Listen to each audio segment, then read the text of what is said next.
Welcome to Sweet Life Beat Life. We hope this video helps. You start by making a comp and importing your shot.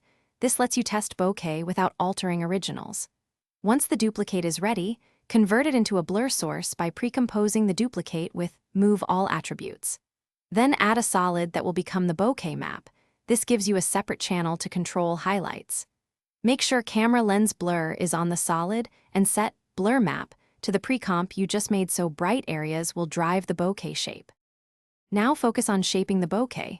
You'll isolate bright points with levels, pull the black point up and the white point down until only highlights remain.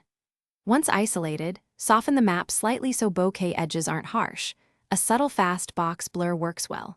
Then on camera lens blur, change iris shape and blades to get circular or octagonal bokeh, increase blade curvature and specular to taste. You're controlling perceived lens characteristics, so tweak and finish by compositing the bokeh over your original footage using add or screen and subtly reduce opacity so it feels integrated. Once done, color match the bokeh using curves or hue/saturation so tints match scene lighting. This keeps highlights believable. Make sure to render small test clips to check motion and depth transitions.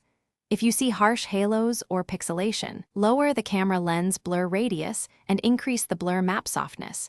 This removes artifacts.